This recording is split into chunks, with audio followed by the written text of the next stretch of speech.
그 원래 오늘은 믿음의 분량이 무엇인가 그 말씀을 이제 설교하기로 되어 있었습니다. 그래서 원래 주보 만들 때는 그렇게 나갔었어요, 처음에는. 그런데 자꾸만 말씀을 묵상할수록 주의 성령께서 그 모든 묵상의 시간을 인도해 가시는데 이 3절이 그리 간단한 절이 아니라는 것을 깨닫게 해주셨습니다. 이 3절은 집을 지을 때 기둥으로 친다면 큰 기둥이 3개가 이렇게 딱 놓여 있는 절입니다. 그래서 12장 전체로 본다면 1절과 2절은 머리 같은 대전제입니다. 그래서 머리예요. 우리 몸을 거룩한 산 제물로 하나님께 드리는 그런 영적 예배를 드려야 되는데, 그것은 이 세대를 본받지 않고 하나님이 새롭게 하여 주신 이 마음으로 온전하신 뜻이 무엇인지 분별하여 사는 그 삶을 살아라. 그래서 지난 시간에 말씀드리기를, 뜻을 분별하는 것은 우리가 많은 순간 착각을 하여서 이게 옳은가 저게 옳은가 뭐 한다고요? 내 머릿속에 들어와 있는 지식으로 뭘 해요? 먼저 판단. 그러면서 그걸 분별이라고 착각하기 쉽다고 했습니다.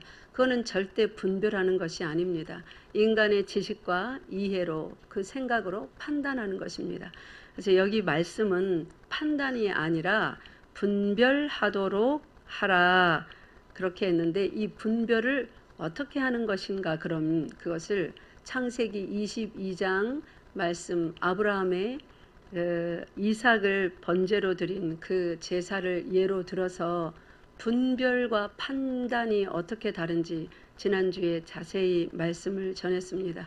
못 들으신 분은 그 말씀 밴드나 유튜브에서 찾아서 다시 들어보시고, 그래서 한마디로 말해서 하나님의 뜻을 분별한다는 것은 여기 차원에서 옳고 그름을 내가 정해서 옳은 길로 따라가는 것, 그것은 분별이 아니라 판단이에요.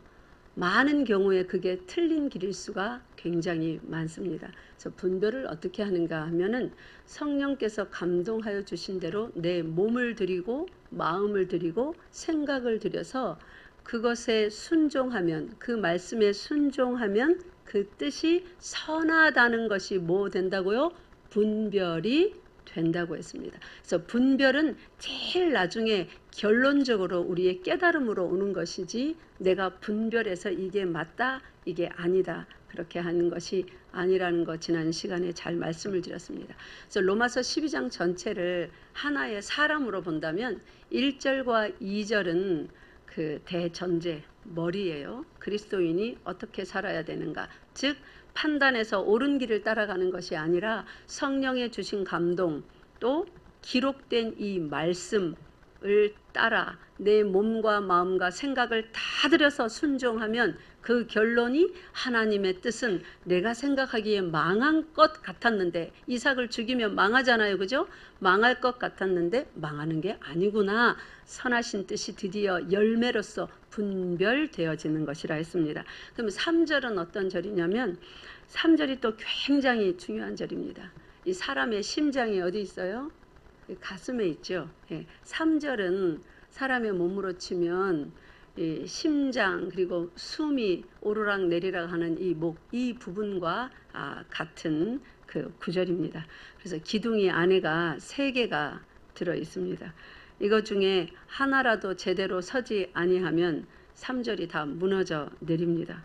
그리고 4절과 5절은 양팔, 양발, 팔다리 같은 움직이게 하는 우리 공동체를, 그리고 공동체 안에 각 개인을, 그리고 6절부터 저 끝에 이제 그래서 그러한 구조를 가진 하나님의 은혜 아래 사는 그리스도인들이 어떻게 살아야 되는가, 살이 되고 뼈가 되고 피가 되는 각 부분을 이루는 절이라고 그렇게 생각할 수 있습니다. 그래서 여러분이 앞으로 로마서 12장을 상상해 볼 때 그리스도 안에서 새로움을 받은 한 사람, 실제 움직이고 말하고 생각하는 사람 형태로 생각해 보시면서 내가 이렇게 움직이고 있는가? 내 머리는 1절과 2절을 명확히 인식하고 있는가?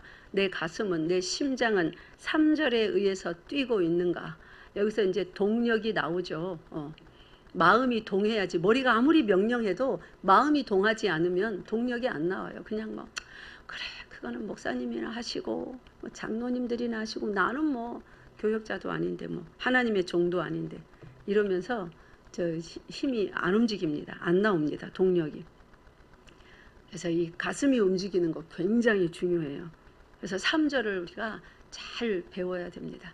그러고 나면 이제 4절부터는 아마 뭐 아이고 목사님 1절 2절 하는데 벌써 한 2달 지나고 3절 하는데 또 뭐 한참 지날 거고 이 로마서 12장을 언제 끝내나 3절까지 끝내면 그 뒷절은 금방 쑥 다 지나가 버릴 거예요. 그래서 3절을 또 한참 11월 달 내내 설교하든지 감사절에 끼었으니까 감사절 설교 때는 또 이거 건너뛰니까 12절까지 12월 달까지 갈는지 모르겠습니다.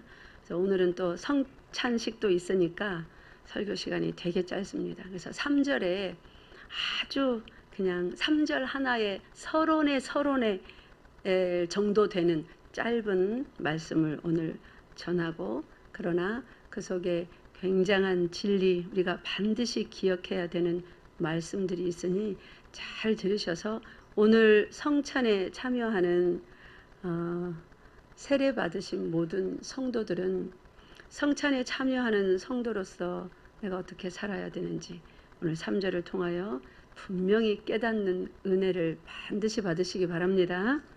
그리고 우리 어린이들, 청소년들 3절이 여러분에게도 굉장히 중요합니다. 요새 챗 GPT라는 거 여러분 다 쓰죠, 그죠? 숙제하다가도 뭐 또 하다가도 뭐 뉴스 보다가도 모르면 챗 GPT 어플을 열어서 뭐 이거 뭐야 하고 물어보고 답을 얻죠. 그런 세대로서 생각을 깊이 할 필요가 없는 시대를 살아가고 있어요. 누가 다 말해줘요? 예, 챗 GPT가 다 말해줍니다. 엄마한테 시집가서 이거 요리 어떻게 해요? 물어보지 않아도 됩니다. 뭐가 더 빨라요? 챗 GPT가 훨씬 빠르고 훨씬 상냥하고 자세하게 대답해 줍니다. 뭐 친구 사귀는 법, 데이트는 어떻게 해야 되는가, 여자들은 뭘 좋아하는가, 멋진 남자를 만나려면 어떻게 해야 되는가, 챗 GPT가 다 말해줘요. 뭐 사업을 할 때 사업을 계획하는 단계에서 무엇부터 실행을 해야 되는가, 어떻게 하면 망하는가, 어떻게 하면 성공하는가, 챗 GPT에게 물어보십시오. 상세히 다 말해줍니다. 그런 시대를 살아가고 있는 여러분, 다니엘서 12장에 보면 한번 볼까요? 다니엘서 12장 펴보세요. 여기에 이미 그러한 얘기가 기록되어 있습니다. 우리 어린이들, 청소년들 다니엘서 12장 펴보세요. 여기에 이미 그런 얘기가 기록되어 있어요.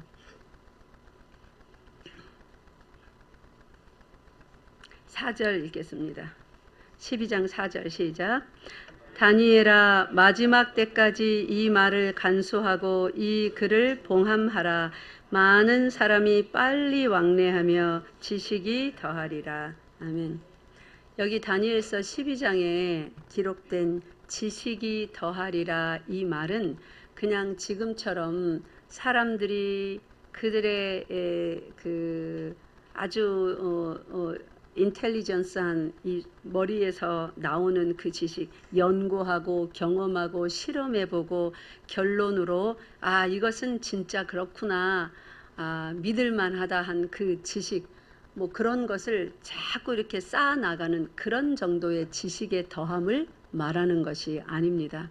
바로 지금과 같은 시대 이제 지식이 여기 보면 많은 사람이 빨리 왕래하며 지식이 더하리라 그랬는데 지금은 뭐 제가 미국에 있었을 당시만 해도 여러분들은 그런 비행기가 있어 싶었겠지만 2층 비행기도 타고 다녀봤습니다. 그래서 그 승무원이 2층으로 올라가세요. 그래서 제 짐은 1층 어디 안에 넣는 데가 있더라고요. 거기다 집어넣고 2층에 올라가서 타고 미국에서 중국에 간 적도 있고 그렇습니다. 이제 앞으로 뭐 몇 층짜리 비행기가 나올지 택시도 이제 선전하는데 나오더라고요.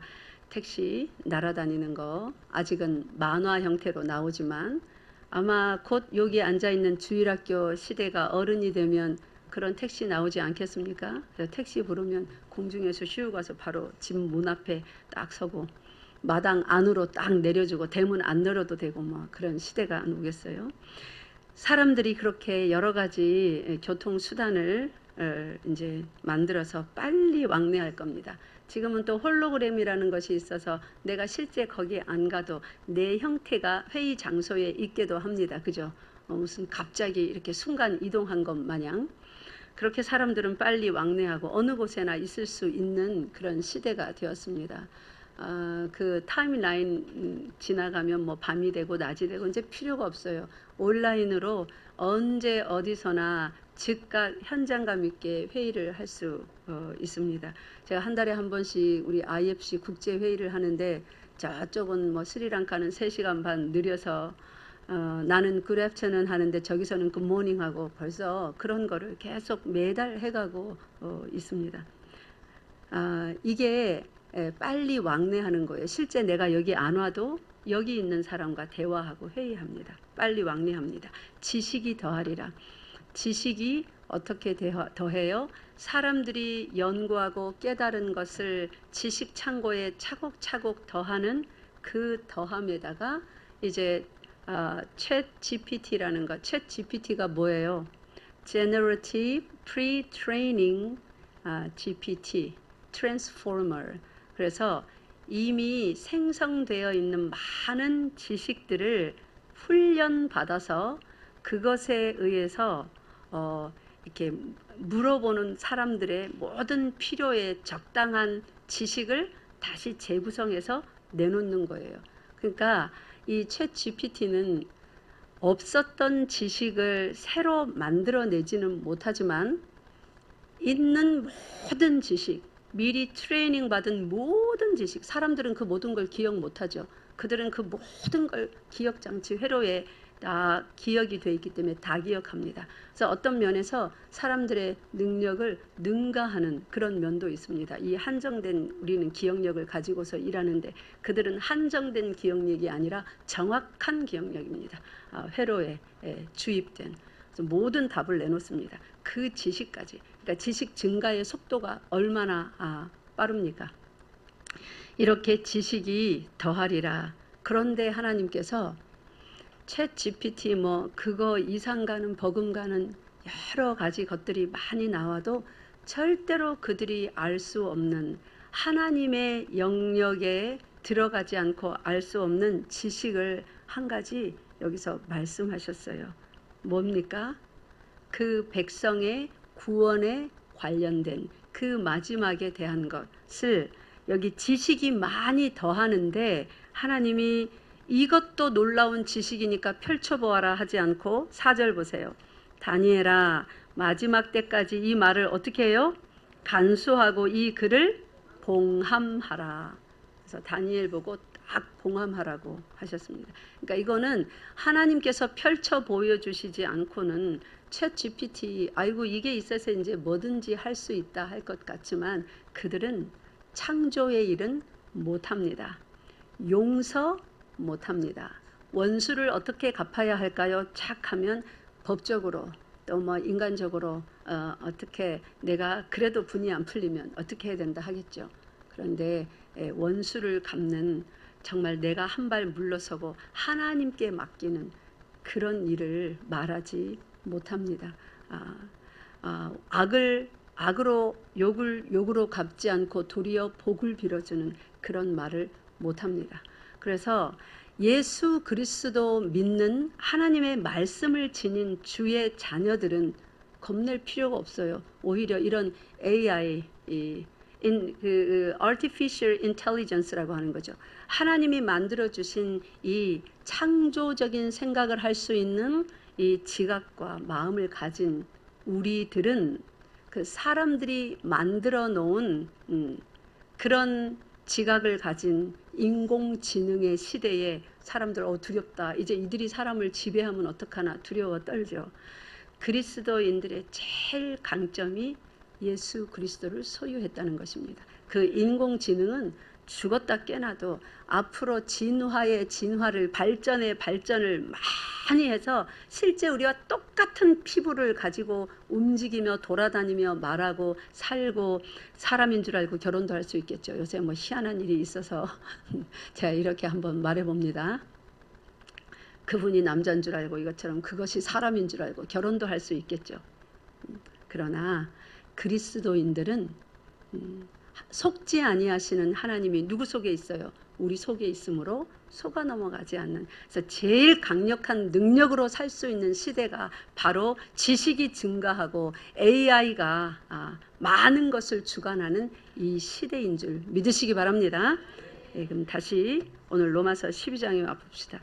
이렇게 지식이 증가하고 사람이 굳이 생각하지 않아도 기계가 모든 것을 생각해서 딱 정리해서 너희들은 이렇게 살아라. 이렇게 하면 쉽네. 이렇게 하면 되겠네. 답을 딱딱 내놓는 그 시대에 우리에게 어떻게 명령하시냐면 거룩한 산 제물로 너희 몸을, 이 몸은 요 생물학적인 이 살과 피로 이루어진 이 몸만 말하는 게 아니라는 걸 지난번에 말했습니다. 혼과 영과 몸, 우리 전 존재를 다 드리라는 말이에요. 거룩한 산 제사로 드리는 그런 삶을 살아라.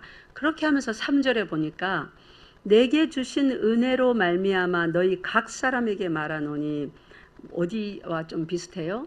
12장 1절 서두에 말을 시작할 때와 조금 비슷한 말을 또 합니다. 12장 1절 읽어봅시다. 1절 첫머리만 읽읍시다. 시작. 그러므로 형제들아 내가 하나님의 모든 자비하심으로 너희를 권하노니. 아멘. 사도 바울이 성도들에게 편지를 쓰면서 뭔가 이것을 해라, 이렇게 해라, 이걸 하지 마라 할 때 그 근거를 우리 이러잖아요. 이 사도 바울이 지금 이 사람들하고 가족입니까? 친척입니까? 삼촌입니까? 할아버지입니까? 네가 뭔데? 당신이 뭔데? 이렇게 달려들면 어떨 거예요? 우리가 무슨 말을 할 때 당신이 뭔데 그래요? 그렇게 말할 수 있잖아요. 그죠? 근데 그들에게 이러한 말을 이렇게 주장하듯이 할 수 있는 근거를 여기 대는 거예요. 그 근거가 뭐냐면 내가 하나님의 모든 자비하심으로 너희를 권하노니. 나도 하나님의 그러한 자비로 은혜를, 구원의 은혜를 받았다. 너희들도 예수 믿는 그리스도인들이지, 너희들도 교회지, 그 구원의 은혜를 받았지. 그 구원의 은혜를 받은 하나님의 그 구원의 은혜의 크기가 얼마나 큰지 깊은지를 자세히 말씀드렸죠. 그 큰 10,000달란트에도 비교될 수 없는 그 큰 구원의 은혜, 그 모든 자비하심으로 너희도 받은 그 자비, 나도 받은 그 자비 안에서 내가 너희를 권한다. 이렇게 살아라. 여기에다가 나는 그렇게 못하겠는데요. 그 구원의 자비하심을 이해했다면, 그 지식을 가지고 있다면 반발할 사람이 아무도 없겠죠. 이렇게 말하는 근거를 그래서 여기서 가져오는 것입니다. 그거와 똑같은 말인데 또 다른 표현으로 말합니다. 3절에. 왜냐하면 이제 조금 더 위에서 거룩한 산 제사로 드리라, 하나님의 선하시고 거룩하신 뜻이 뭔지 분별해라, 이 정도가 아니라 그 큰 대전제에서 이제 칼날을 좀 더 날카롭게 갈아서 실제 사람들의 삶의 영역으로 매일에 생각하는 거, 말하는 거, 그 부분으로 지금 내려올 거거든요. 그래서 다시 한번 내가 이렇게 말하는 근거는 하고 그가 왜 이렇게 강력하게 말하는지 그 근거를 또 대고 있는 것입니다. 3절의 첫머리만 다시 읽어봅시다. 시작. 내게 주신 은혜로 말미암아 너희 각 사람에게 말하노니. 아멘. 사도 바울이 받은 은혜가 어떤 은혜입니까? 사도 바울이 받은 은혜가 따라서 첫 번째, 구원의 은혜. 네. 사도 바울은 자신이 흠이 없는 사람이라고, 즉 의인이라고 그렇게 자타공이 주장하던 사람이었습니다. 그 어두움에서, 무지에서 하나님의 은혜로 말미암아 예수 그리스도의 방문을 받습니다. 사울아 사울아 네가 왜 나를 핍박하느냐. 그 선명한 음성 가운데 예수님을 만나서 구원을 받습니다. 아라비아 광야로 호련히 성령에 의해서 끌려나가 거기서 3년을 지냅니다. 거기서 3년을 지내면서 있었던 일이 뭐냐면 고린도후서 12장 펴보세요. 고린도후서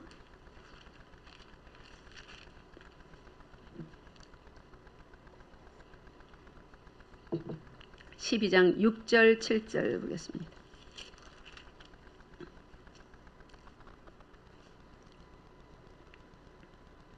6절 7절 합독하시겠습니다. 시작. 내가 만일 자랑하고자 하여도 어리석은 자가 되지 아니할 것은 내가 참말을 함이라. 그러나 누가 나를 보는 바와 내게 듣는 바에 지나치게 생각할까 두려워하여 그만두노라. 여러 계시를 받은 것이 지극히 크므로 너무 자만하지 않게 하시려고 내 육체의 가시 곧 사탄의 사자를 주셨으니 이는 나를 쳐서 너무 자만하지 않게 하려 하심이라. 아멘. 그가 아라비아 광야에 3년 있으면서 몇째 하늘에까지 올라갔다고 하냐면 고린도후서 12장 여러분 편 그 장의 2절에 보면 14년 전에 그는 14년 전에 셋째 하늘에 이끌려간지라. 그러니까 하늘이 우리가 보는 요 대기권 하늘 있죠. 그게 있고 또 그 위에 사단이 공중 권세를 잡고 있는 그 하늘도 있고 그 위에 하나님이 거하시는 그 셋째 하늘, 하나님의 나라. 물론 이 모든 것이 다 하나님의 통치하에 있습니다. 그러나 셋째 하늘이라고 하는 것은 사람으로서는 아무도 본 적이 없는 그 특별한 하나님의 영광과 그분의 영원한 그 질서와 능력이 펼쳐진 곳입니다. 그곳에 끌려가서 몸 안에 있었는지 몸 밖에 있었는지, 그러니까 황홀지경에 있었다는 말이죠. 거기서 12장 4절도 보면 낙원으로 이끌려가서 말로 표현할 수 없는 말을 들었으니 사람이 가히 이르지 못할 말이로다. 하나님의 말, 천사들의 말로, 그러니까 그 내용은 사람이 말로 표현을 할 수가 없다고 합니다. 그러고 나서 그가 몸에 이 많은 계시를, 특별한 계시를 받은 것, 계시를 받았는 게 뭡니까?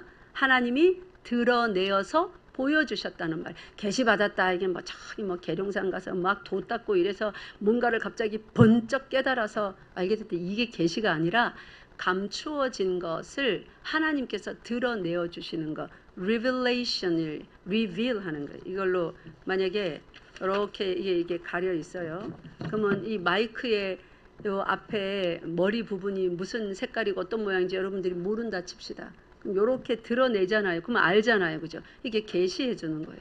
하나님에만 속해서 아무도 알지 못하는 것을 하나님이 당신이 스스로 사도 바울을 셋째 하늘까지 끌어올리셔서 뭐 해 주셨다고요? 계시해 주신 거예요. 보여주신 거예요. 그걸 보고 사도 바울이 사람이 가히 말로 이르지 못할 말이다. 7절에 오니까 여러 계시를 받은 것이 얼마나 크다고요? 지극히 커서 자만할 수 있잖아요. 자기 혼자만 이런 계시를 받았거든요. 하물며 예수님의 수제자였던 베드로도 이런 계시를 받지 못했거든요. 보지 못했거든요. 그러니까 너무너무 커서 너무 자만하지 않게 하시려고 자신의 육체의 가시 곧 사탄의 사자, 늘 육체를 괴롭혀서 연약하게 하는, 힘들게 하는, 때로는 마음이 막 뭐 낙심까지는 아니더라도 낙심에 이르도록, 절망에 이르도록 몸이 너무 힘드니까 사역은 해야 되는데 그런 일을 겪게 하여서 그 이유가 너무 자만하지 않게 하려고. 그러니까 그 지식이 지혜가 얼마나 컸으면 하나님은 그에게 보여주신 그 지식과 지혜를 그에게서 거룩하게 정결하게 보존하시려고 뭐를 연약하게 하셨어요? 그 지혜와 지식을 담고 있는 육체를 연약하게 하셨어요. 육체가 강하면 뽐내고 돌아다닐까 봐. 육체가 연약해야 그저 사람들 앞에 겸손히 설 수 있으니, 집중할 수 있으니, 즉 거룩한 삶을 살 수 있으니 하나님께서 이렇게 했다고 합니다. 자, 다시 3절로 옵시다. 로마서 12장. 내게 주신 은혜로 말미암아 너희 각 사람에게 말한다. 이 말은 첫 번째, 바울이 그렇게 자랑하면서 내가 이 율법에 의로하면 흠이 없다 그렇게 하던 그 상태에서 구원을 받은 구원의 은혜. 두 번째로 사도 바울이 받은 은혜는 하나님의 신비를 깨달은 것, 그 신비한 계시를 그만 본 것입니다. 그 두 가지, 그 은혜로 말미암아 너희 각 사람에게 말하노니. 내가 이제 너희들이 나를 비난하거나 말거나 그런 건 개의치 않는다. 내가 받은, 내게 주신 그 은혜가 너무 크다. 첫 번째 무슨 은혜요? 구원의 은혜. 두 번째 무슨 은혜요? 신비의 계시를 본 그 은혜. 이게 너무 커서 진리를 보고 나니까 사람들에게 진리로 오게 하는 그 말을 안 할 수가 없는 거예요. 이게 진짜 현실이고 사실인데 이 사람들은 두려워 떨지도 않고 방자히 행하는 삶을 그대로 살고 있는 거예요. 아직도. 그러니 이제 내가 말한다 하면서 자신이 이렇게 주장하는 근거를 3절 첫머리와 같이 그렇게 말하고 있습니다. 그 다음에 보면 아주 독특한 말을 합니다. 이런 표현이 여기 한번 나오는 거예요. 마땅히 생각할 그 이상의 생각을 품지 말고. 이제 이게 두 번째 기둥이에요. 이 3절의 첫 번째 기둥은 사도 바울에게 하나님께서 주신 그 은혜로 말미암아 내가 너희에게 말한다. 그러니까 우리가 누군가에게 무슨 말을 할 때는 내 생각에는, 이러면서 여러분 말 많이 하죠. 그게 아니야. 내 생각에는 이런 것 같아. 내 생각에는 할 때는 주장하지 마세요. 내 생각에는 하고 말하고 그 사람이 반박하고 틀렸다 하면 그럴 수도 있어. 얼른 뒤로 물러서세요. 절대로 물러서지 않을 말은 어떤 말일 때에만 물러서지 않아야 되냐면 내게 주신 은혜로 말미암아, 내게 주신 정확한 말씀의 은혜, 구원의 은혜, 성령의 감화, 감동, 그것이 내게 완전하게 확신이 될 때에 당신 이렇게 살면 절대로 구원의 대열에 끝까지 못 가는 거야. 지옥 가. 그렇게 살지 마. 관계가 단절돼도 좋습니다. 그런 말을 할 수 있어야 되는 것입니다. 그거 외에는 그러한 확신과 평안과 믿음의 말이 아니면 내 생각에는 그게 아닌 것 같아. 그거 아니야. 이거 틀렸어. 나는 그렇게 안 배웠어. 내가 이전에 경험해봤어. 내가 전문가야. 그거 10년, 20년을 내가 그거 했어. 그렇게 해서 하는 말일지라도 상대가 틀렸어. 아니야 하면 어떻게 해요? 얼른 뒤로 물러서라고요. 그럴 수도 있겠다. 뭐 세월도 변했고 내가 잘못 기억하는 것일 수도 있겠고. 그러는 여러분 되시기를 바랍니다. 예, 그거 외에는 그렇게 주장하지 마세요. 싸우지 마세요. 이게 첫 번째 기둥이고 이 3절에 두 번째 기둥이 마땅히 생각할 생각을 품으라. 오늘 제목입니다. 오늘 말씀의 제목 다 같이 읽어봅시다. 시작. 성도가 마땅히 품어야 할 생각. 예, 이것이 이 3절의 두 번째 기둥입니다. 우리는 마땅히 품어야 할 생각도 있고 품지 말아야 될 생각도 있습니다. 생각은 어디서 온다고 했죠? 예? 생각은 어디서 오는 거예요? 따라하세요. 지식에서 온다. 예. 그래서 머리에 이제 지식이 들어가야 생각을 하게 되는 것입니다. 생각이라는 그 헬라어를 보면 이 뜻이 뭐냐면 의견을 가지다, 판단하다, 그런 단어로 여기 쓰여 있습니다. 히프로네오라는 뜻인데, 그러니까 단어로 쓰여 있는데 의견을 가지다, 휘페르트 프로네오라는. 의견을 가지다, 판단하다. 그것을 생각이라는 단어에 쓰고 있습니다. 그 단어가 온 원형은 동사의 그 어미는 뭐냐면 휘테르라고 하는 것인데 무엇을 위하여, 무엇을 대신하여 라는 어원을 가지고 있습니다. 그러면 생각이라는 것을 다시 정리해 봅시다. 생각은 애초에 그 단어의 어원을 보면 무엇을 위하여 의견을 가지고 무엇을 위하여 판단하는 것입니다.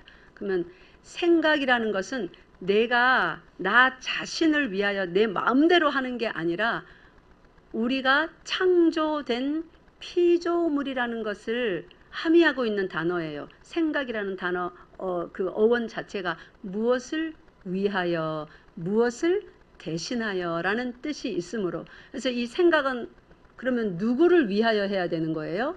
하나님을 위하여. 또 많은 이 땅의 피조물들을 다스리라 했으니까 다스릴 그 대상들 앞에 서서 하나님을 대신하여서 왕으로 세워주셨잖아요. 그죠? 모든 피조물 위에 사람을.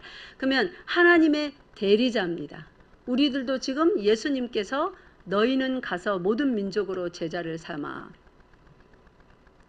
예수 그리스도의 대리자들로 사도적인 삶을 살라고 보냄을 받았습니다. 그 권위를 우리에게 위임해 주셨습니다. 성령이 올 때 우리가 능력을 받아서 그렇게 증인들이 된다고 하였습니다. 그러니까 하나님 앞에서 하나님을 위하여 생각하고 이 많은 피조물들 앞에서 하나님을 대신하여 그의 말을 전해주는 거예요. 그러한 것이 생각입니다. 그러니까 마땅히 품어야 될 그 생각도 있고 품지 말아야 될 그러한 생각도 있는 것입니다. 그러면 마땅히 품어야 될 생각은 무엇일까? 이 시간이 다 돼서 이제 딱 한 군데만 말하고 마치고 요 자세한 말씀은 다음 시간에 더 자세히 이어가겠습니다. 창세기 3장 펴보세요. 2장입니다. 2장, 3장이 아니라.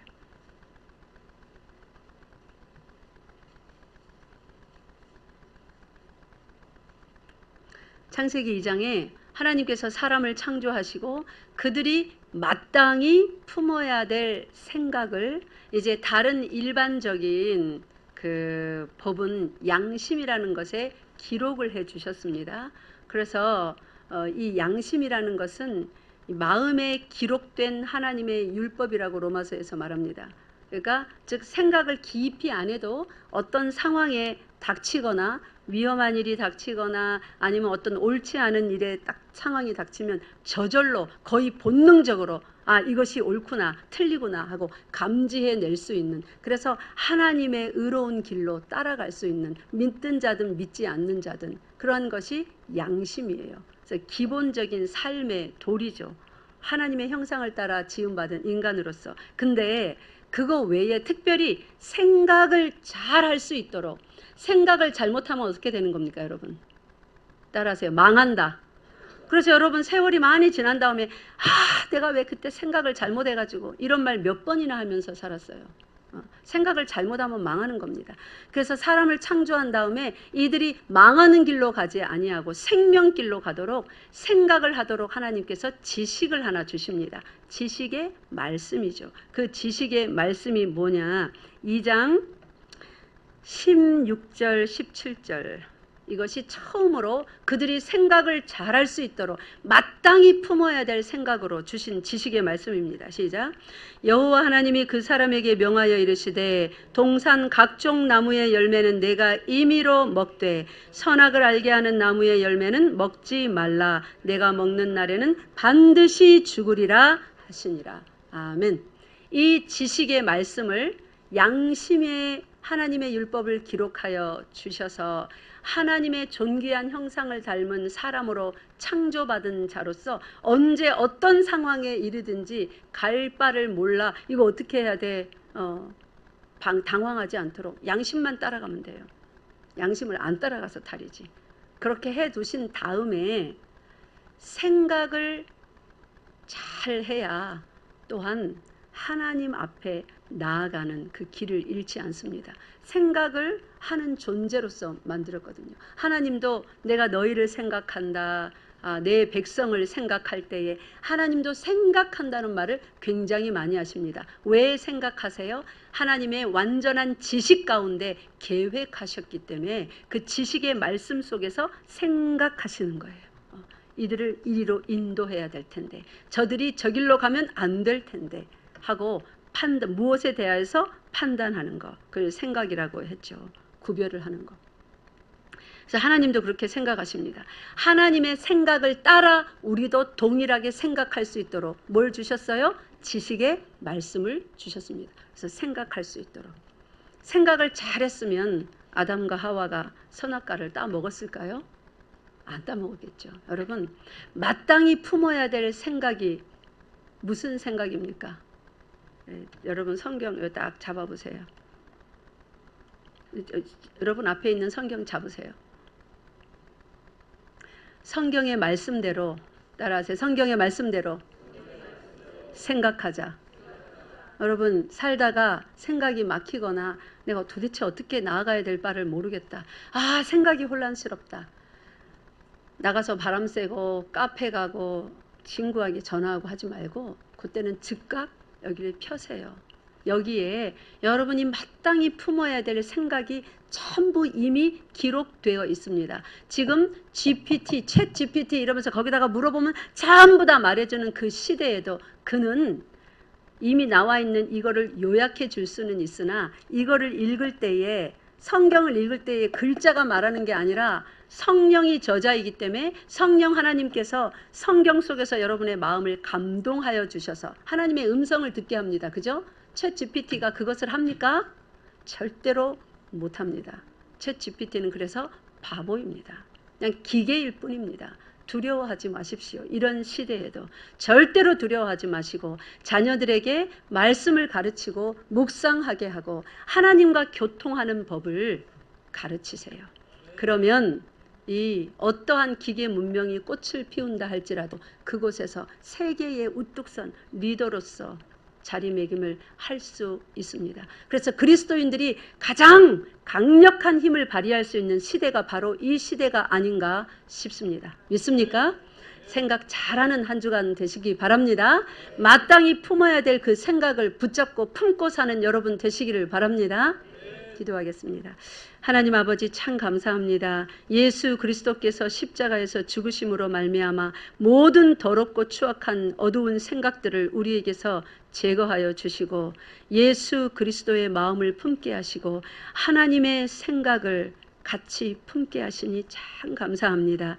이 거룩한 길 잘 따라가게 하여 주시옵소서. 우리 주 예수 그리스도 이름으로 기도드리옵나이다. 아멘.